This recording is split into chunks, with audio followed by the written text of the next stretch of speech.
Greetings, music lovers. Welcome to another episode of the Raaga Room with Deepa Joshi. Vision without action is merely a dream. Action without vision just passes the time. Vision with action can change the world, said Joel Baker. To envision a concept or concepts, execute them to fruition, all while educating and enlightening people around. The two amazing sisters we have on our show today, Krithika and Deepika Shinivasan, are doing just that, taking a deep dive into classical poetry, blending them with mellifluous classical music. And it is my pleasure to invite Deepika and Krithika to the Raaga Room. Krithika Shinivasan is an engineer, a Carnatic musician, a writer, a music educator, and a special projects executive at the India's first interactive Indian music experience museum. She comes with years of training and experience both in performing and teaching of music. Currently, receiving advanced training from Vidwan Chitraveena Ravikiran and Vidwan Anur Anandakrishna Sharma, she has imbibed the best of the abilities of both her gurus. Always working on conceptualizing newer thematic presentations, she has amassed a vast repertoire of compositions and compositional forms. She is a graded artist of the All India Radio and a recipient of several awards. Based on her Kannada book on musicians that she co-authored with her mother, Professor Deepika Shinivasan, on Great Musicians Who Died Young, Alpayushyada Mahan Sadhakaru, she has released an audiobook of the same in Kannada and English. This audiobook feature is a unique concept and is the first of its kind in Carnatic music. The audiobook features 22 musicians who died young, rising to great heights in a short lifespan. Krithika's younger sister, Deepika Shinivasan, is one of the few performing female percussionists in the country. She is a young mridangist rising fast to establish a position in the musical field. She received her initial training under Vidwan Nandiyala Rammurthy and is now under the tutelage of Vidwan Patri Satish Kumar.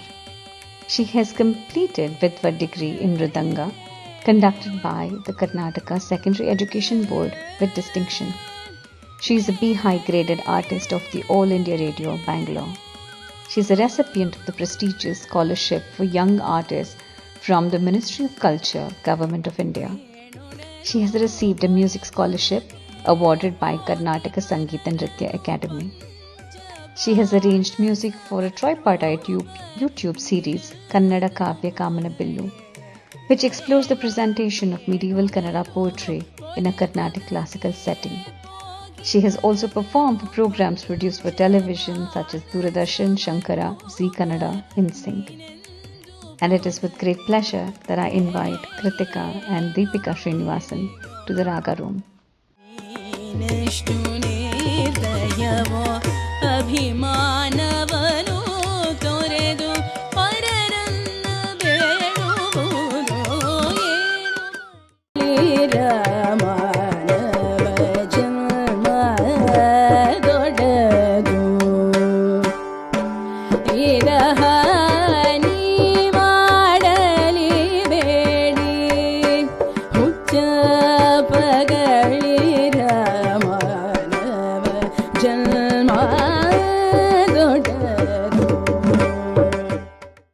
Namaste, Krithika, Deepika. Thank you so very much for coming to the Raaga Room, and I'm really looking forward to talking to you today.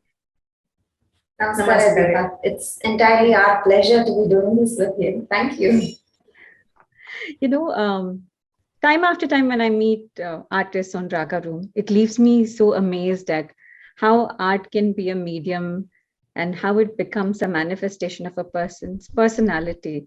Each of us depict art in a certain way. And when I look at the work that you both have done, not only are you into music, but you're also fusing classical poetry and all of this literature and all of the knowledge that you have amassed, and with the music.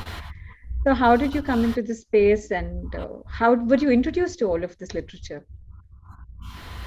Um, so the driving force for us, and really the biggest inspiration in our lives, is our grandfather, Dr. C.N. Ramchandran.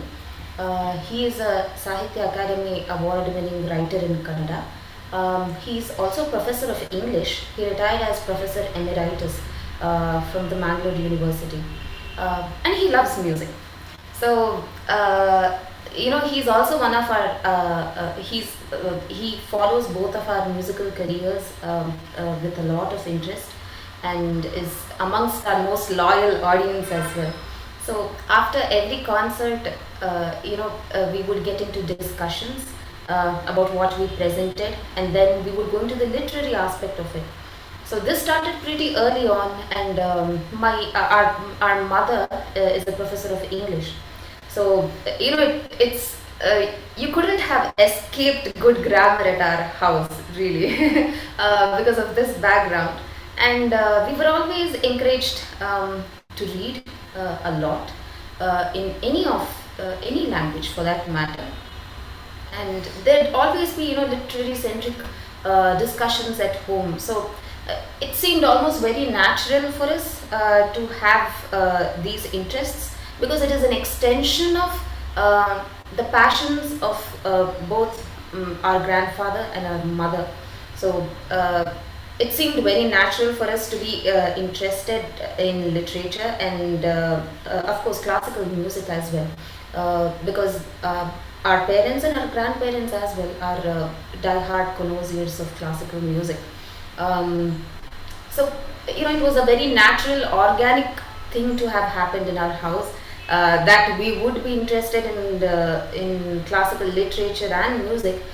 So we are always looking at ways to bring both of these together, because we love them both so much. So it's just very simple.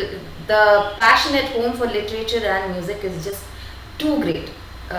So it only translated into us, and it wasn't anything that we had. It came very naturally to us, as simple as that. Yeah, no, I understand. And I think it's very important to have that kind of an upbringing. And when the children are introduced to these concepts very early on, you catch on to it also pretty quickly. And I think more often than not, my mother herself is a literary enthusiast, and what she used to just casually recite. Now I go back to it and I listen to it after so many years. So that seed has to just be sown somewhere, right? And Exactly. what then you Right. start to research after that. Yeah. Um, how did the music start? And Krithika is a accomplished musician, and Deepika is a percussive artist. So so many varied interests. And how did it all begin for you? Um, I think our parents' interests just passed on to us, because even my father, he still continues to practice flute, though he didn't want to take up performing, just so that we are always in that musical atmosphere at home, and we pursue our interest in music also. I think that is a very big step that he has taken. Probably he could have gone into the performing field, considering he was very good at it and everything, but still he chose to just practice music, so that there's constantly music heard at home. And I think to some extent, or to a very great extent, that has helped us always think about music, and you don't want to think about anything else. So I wouldn't say that we didn't have our normal childhood. We enjoyed to the maximum, Yeah, but we were not derived of any of our childhood memories. But yes, music went hand in hand with that, and we don't regret any part of it. Not having time to play enough or nothing like that. We've done it all. So I think the balance they have taught us, that has helped a lot. And even now, because juggling careers, like working in the daytime, and then you have your musical interests, the projects that you want to do, definitely that needs a lot of time management, emotional management, and I think that started very early since our childhood itself. That is so very true. Actually, when you spend 8 to 9 hours outside doing your other job, and then you have to have such a fresh mind for creativity. Sometimes the ideas can just spurt at any point in time at 12 o'clock, midnight. And Yeah. So there are times when we wake up, just write it down, go back to sleep. Otherwise, by next morning you would have forgotten that. So yeah, it I just like what goes you on. called it, the emotional management. That is such an important aspect that we all need to balance, isn't it? I think to want to do something is nice because all of us have ideas in our head, but how are you going to prioritize it? How are you going to balance it? And how are you going to execute it? I think that is where your strength lies in both of your music. Um, and Deepika is a percussive artist, and not just in the Indian diaspora, I think generally we do not see as many women. We see a lot more women now, but back in the day, it was not very available to women. So how were you introduced to mridangam, and how did you feel like you had to pursue this instrument? Okay, so my sister had started vocal training before I did. So it was decided that because she's singing, I would take up an instrument, and my parents left that choice to me about which instrument I'd like to pursue. We were all acquainted with what happens on a concert platform even at the age of 4 because we would regularly attend concerts. So I said, Mridanga, because it looked very attractive to me. I was 4 when this happened. So I told my parents, I'm going to learn the Mridanga. And I'm so glad they took a 4-year-old seriously, and they actually had me start immediately training in Mridanga. They found a teacher, and it happened immediately. And there has been no looking back. And frankly speaking, when I was, even until I reached the end of my teens, the fact that I was a woman playing mridanga didn't seem anything different for me. I didn't feel different from the boys at class. It just felt natural to me. I didn't see that there is a glass ceiling still. That there are a lot of women that wouldn't take up mridanga. It didn't strike to me, or I didn't internalize that misogyny. I don't know if I want to call that. I didn't realize that until much later. But now that I look back and see, of course, my parents were really, broad-minded to have had me start on this instrument, male-dominated instrument, without giving second thought to it. So first, I'm thankful to my parents for that. And yes, it is true. There are a lot fewer female percussionists in the world, or all around the world, as compared to the men. I think it's because of the conception, because of the idea that it requires a lot of strength, and women are not strong enough. I don't see how that makes sense, because we are capable of having kids. Women are in the army; they're doing everything. I don't know how we are not strong enough to play an instrument. We are. It is just how we are conditioned from our childhood, how we condition our mind to think what is possible and what is not possible. It's all in the mind. It's not even in your body, right? So, well, yeah, that's how I started, and there's no looking back. Definitely not now, at least. I'm really happy. I've enjoyed my time with the instrument, and it's become an extension of who I am now. A lot of my thoughts about life or about how to conduct myself have been shaped because I'm a female percussionist. So it gives me a different perspective about how to view women, how to think of myself as a woman because I'm a percussionist. So yes, it has influenced me, it has become a part of me. I have become a part of the mridanga. I don't know. It's always a coexisting relationship between an art and an artist. So I'm Absolutely. happy. That's all. Absolutely. And this is actually the second time I'm hearing this from an artist. It's like the instrument has its mind. It's as though like it's gathering itself or yielding itself for you to play it, and your willingness to play the instrument, isn't it? And bravo, that is so great.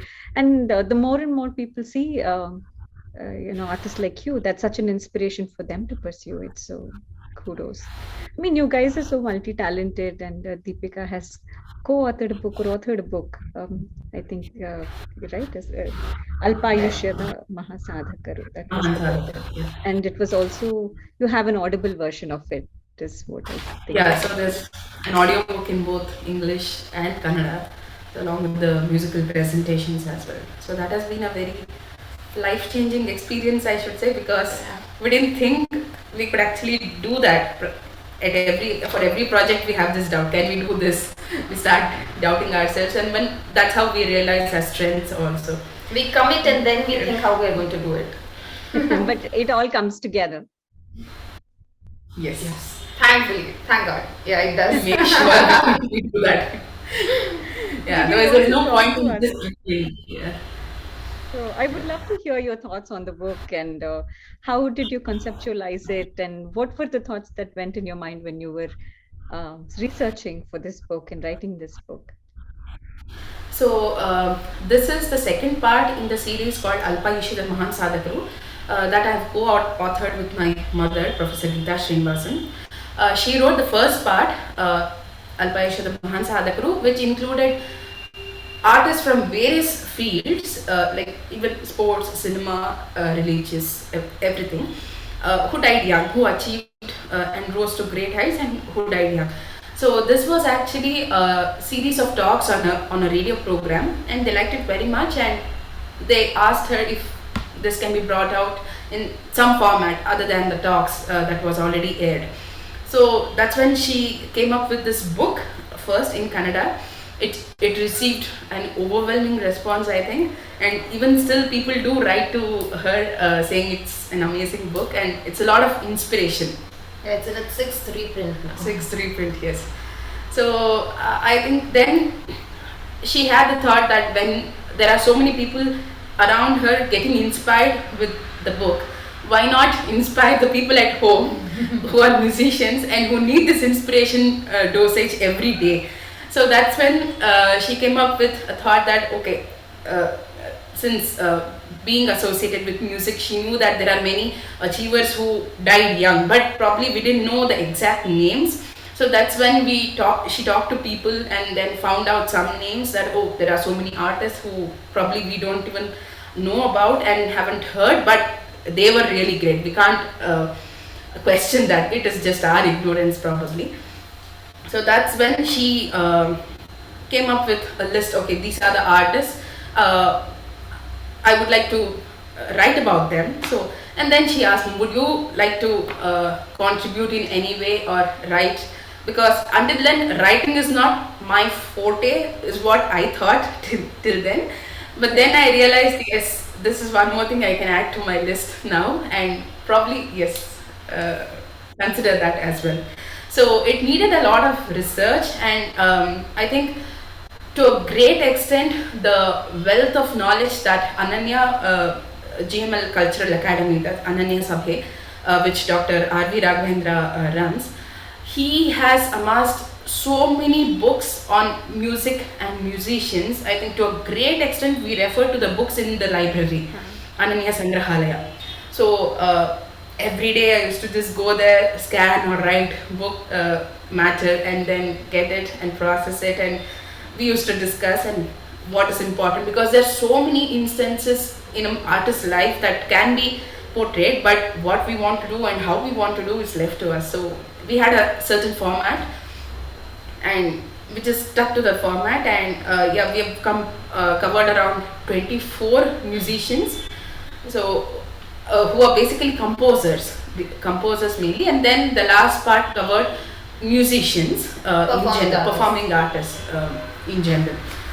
So yes, it was a very great learning experience. For example, if you take Sharaba Shastri, who was born blind, his father was devastated that, okay, I have a blind son, what to do next? So he just thought of introducing him to music, and he gave him a flute or made a flute from bamboo that was found beside his house. and Sharba Shastri just produced such melodic sound, and it was like Ekasantagrahi. He took to music and he could just produce whatever he listened to. So what do we learn from this? You just have to have that mindset to achieve what you want to and what you believe in. Like even there are so many practice techniques, because why I was very interested in this was, you get to know so many practice techniques of the great musicians of the past that you could actually inculcate in your regular practice sessions. Like even with one Koneri Rajpuram Vaidyanatha Iyer, who was a great maestro, he had a very bass voice or a heavy voice. So every time before he went to a concert, he would practice for an hour at home so that his voice sets and he doesn't have to struggle with setting his voice in a concert. So I think such very small techniques help establish a concert itself, because that changes the mindset throughout the day then. So these were some of the aspects that actually was something like a driving force. And I just joined my mom in writing this, and I think it was a very fulfilling, satisfying experience. I wish we could do some more with this, but yes, we'll park the thought for now. But you you already have so many things that you're working on, and what you correctly said was that their challenges will also have solutions. So for any musician or for any artist, whoever are going through it, to study about them, to you may have some moments where you are also living something like that, and you know what it actually takes to get through it. It's such a wonderful journey. And I have seen from your profiles that you do a lot of thematic presentations. I want to really get to the main one in just a little bit, but before that, something that's very close to my heart is the Antapura Geetegalu, and you had sung it in one of the concerts, I think. So I just want to hear a bit about what interested you and which were the compositions you sang, and what is your, how do you feel about these songs in general? So this was actually a Geeta Chitra Nritya. So there was painting, there was singing, and there was dance. Everything happening in parallel. So I think BK Varma sir, he painted, and another friend of mine, Aishwarya Nityananda, she had danced to these compositions, and we had sung this. So it was a very new experience for me to see somebody painting here. Okay, what do I concentrate on? So do I look at the painting, do I look at the dance, or do I just sing? So it was a very nice experience. This was way back in my teens, I guess, when we had done this program. So one composition that I still go to today is one in Riti Gowda. It's like, okay, which raga do you sing, oh maiden, and oh my loving one? He describes very beautifully. DVG describes very beautifully. Like he tries to what do you say? Keep asking, how can I inspire you? How can I get inspired? Something like that. So I'll just sing that Pallavi. Of course, yes, please. I would love to listen.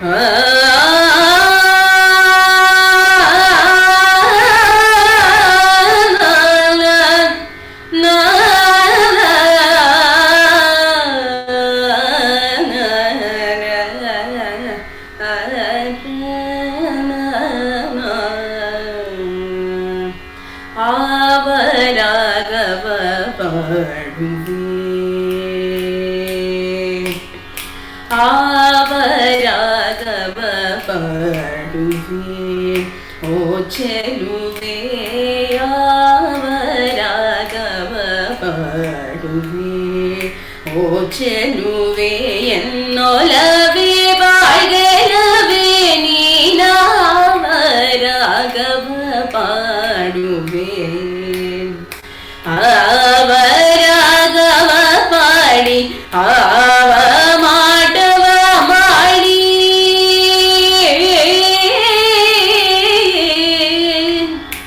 ಆವ ರಾಗವ ಪಾಡಿ ಆವ ಮಾಡವ ಮಾಡಿ ಆವ ಜೀವ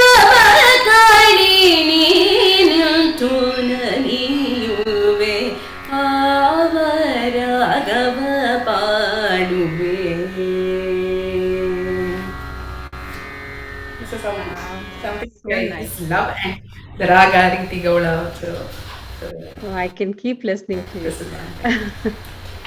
Among the so many presentations, thematic presentation, your magnum opus, the one that you are working on, Kannada Kavya Kamanabillu, the Tripartite Series, has been getting noticed so beautifully, and also the introduction to the whole thing. It is really very important for us to know what it's about. So the introduction that begins with the concept itself is so beautiful. Would you like to talk about it, talk to our viewers? And there was one particular one where I think Deepika is giving the tal. So beautiful that video was. So would love to listen to this, please. So Kannada Kavya Kamanabillu is envisioned to take our audience or the viewers on a journey through Kannada poetry, through the various time periods of Kannada poetry, and you make this journey through classical and allied forms of music. So classical music and classical poetry, it just seemed apt to do this because in spite of doomsday predictions, that they are all becoming irrelevant and they are going to go away, I think it's very untrue. The interest in these forms is more than ever today and globally as well. I think classical Kannada poetry, because we are speaking about it, is very relevant even today. The discussions that we had in the 10th century, we're still having the same discussions today. Like Pampa says in Pampa Bharata, there is one situation when Karna is belittled for being for coming from a lower caste. So and he is leading an army in the battle. So Karna says, Chalave Kulam. And what he basically says is there is nothing called caste. Caste is bravery. Caste is your righteousness. So there is no other meaning to caste. And we're still having the same discussions today. What, in the 21st century, right? So classical poetry is very, very relevant. The themes discussed, most of them are relevant. The ideas. Let's not get into the nitty-gritties, because those would have changed. But the ideas are still very relevant to us today. And of course, classical music is the center point from which all other forms of music would start. Even film music for that matter, everybody has and needs a base or an understanding of classical music to deal with any other form of music. So all of us are we have understood and we have internalized that concept that classical music is the necessary foundation for any other genre. So when such is the case, we thought it could only be natural if we are speaking about classical poetry to translate it into classical music and make that a two-faceted journey. Literary enthusiasts would have a newer perspective through classical music because these haven't been attempted. Classical Kannada poetry exhibitions or performances have not really been attempted in detail in Carnatic classical music. That is one. Musical enthusiasts would have a bird's eye view of Kannada classical poetry. So it's a two-pronged view of having this project. So it's a tripartite project. We've recently completed the second part. We're focusing on different facets of Kannada poetry in each of these parts so that at the end of it you have a starting point from which to understand classical Kannada poetry, as well as starting your discussions on the classical music front. That there is always this nam bhashel haadana mamate. So these are non-musical pieces that have been that are being performed in traditional classical music formats. So that's a newer discussion to start. So with this idea, Kannada Kavya Kamanabillu was started as a magnum opus with a grand dream. So we've completed 2 parts of it, and we're looking forward to the third. So this is where we are now currently. how I'm actually waiting to hear a few bits of this. It would be so wonderful to listen if you would like to sing, please. Sure. So we've just attempted putting this classical poetry, a Kannada Padya of Sri Vijaya as a Tillana. So because that leads itself so organically to that format. So we've been trying to explore newer compositional formats also. So this is one of them. I'll just show a demonstration.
Part was where we actually included the Kannada Kavya, as you noticed there.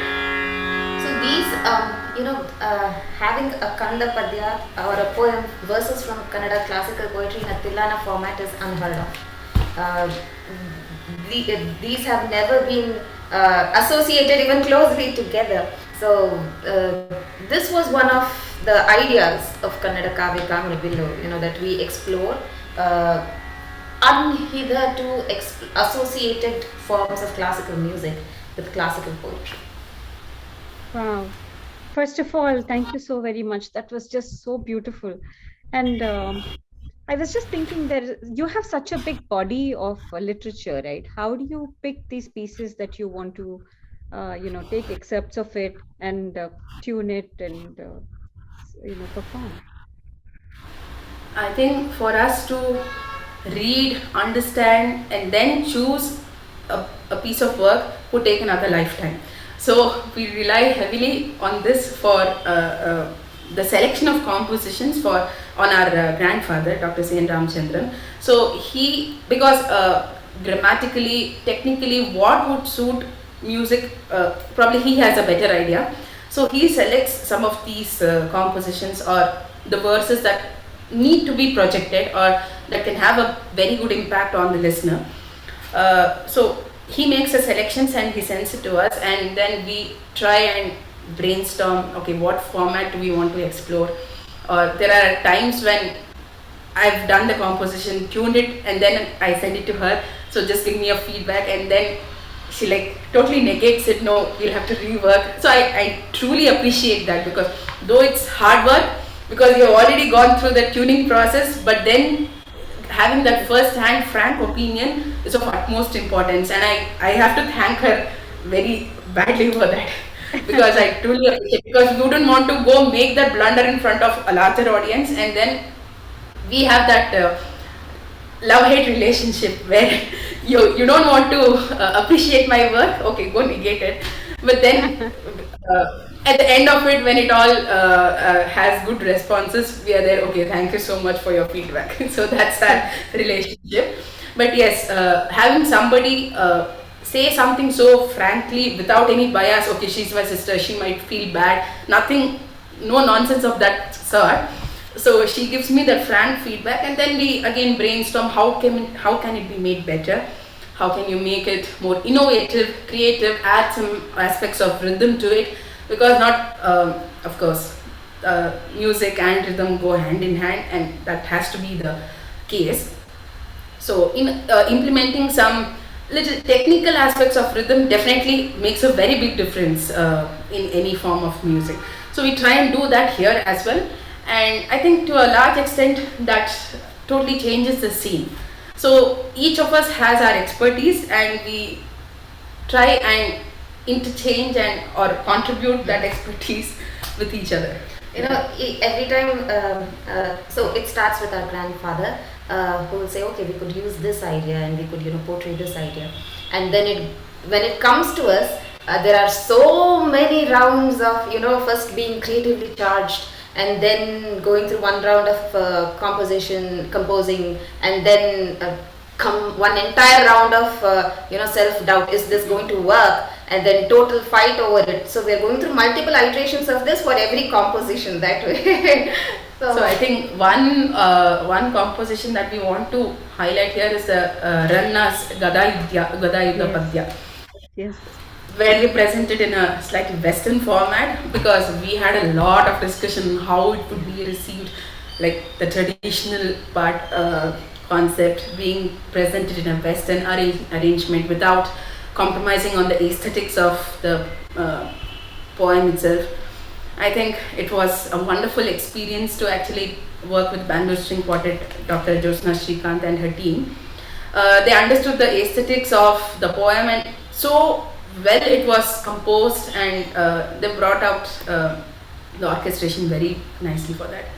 And I think now we look forward to another piece like that. Like, why not explore when you can actually preserve the aesthetics of any poetry? Of course. Why don't you explore different forms? You're not harming, or you're not against the emotion or underlying emotion. You're not compromising on that. Absolutely. So I think that's what we do in the third part, probably. Absolutely.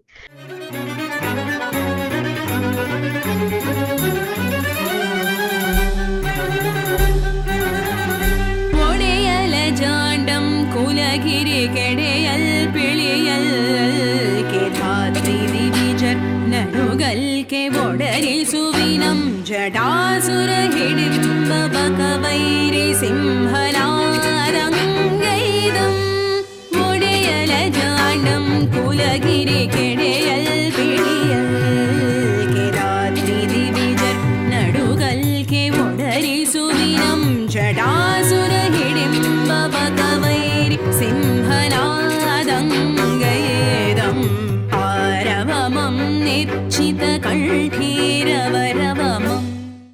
No, as I was listening to both of you talk about your practice techniques and how you chose a composition I think the symbiosis was so beautiful between the two of you, where you have to have that mutual trust to give honest feedback, take the constructive criticism, and channel it into something that is creative and more robust than what you did the last time. It's really amazing. And can I please request that if you can just recite the Kunukul, if you can present it, Oh yes. if you're able. So we tried this one composition in the first part. This is a poem of not a very well-known poem, not of Bendre, called Sige Hunme. So we tried this with very minimal orchestration to bring out the rustic feel. So we can try that. So there was no percussive support for the song, so I just recited the Konnakol, which formed the rhythmic part of the song. So we'll just give that. So Konnakol basically is the recitation of what we play on mridanga or any South Indian percussive instrument. So the art of Konnakol, it is an art form, because to produce from your voice the ups and downs or the dynamics of the instrument is a difficult thing itself. To sound like an instrument is a very difficult thing, and it's an enjoyable art form as well. So we'll just try that bit. Sure. Gung gung gung ta jum ta ta kita ta kadina gung gung gung ta jum ta ta kita ta kadina Sige hunnime munde sogina chandrama sagi baruvalo baruva chaliya ke sagi baruvalo baruva chaliya ke Honga sevantiya heralo bangarada Honga sevantiya heralo bangarada Belli sevantiya baliya ke Sige hunnime munde sogina chandrama sagi baruvalo baruva chaliya ke sagi baruvalo baruva chaliya ke kadina gung gung gung ta jum ta ta din.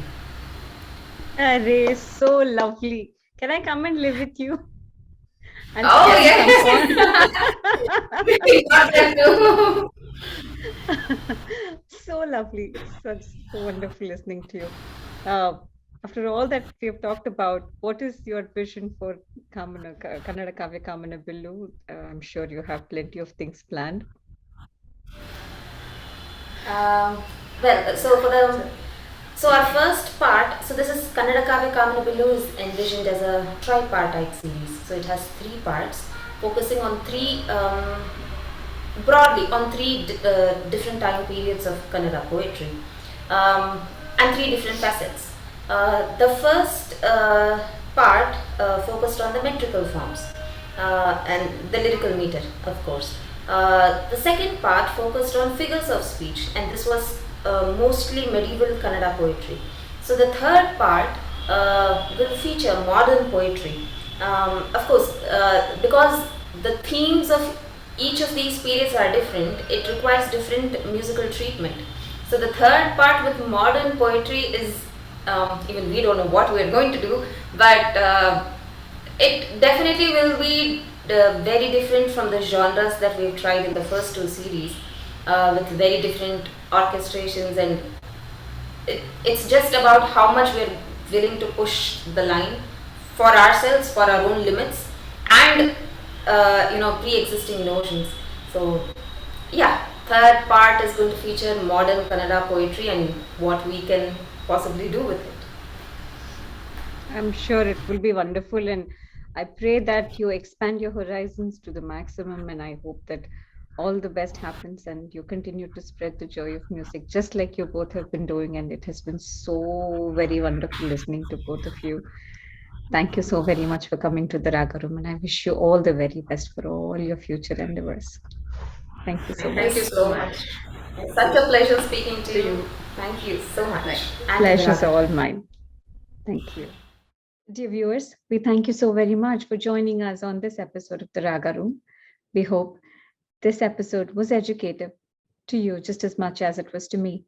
We will continue to see you in our upcoming episodes of the Raaga Room, where the soul listens as notes speak. Thank you so very much and have a wonderful day.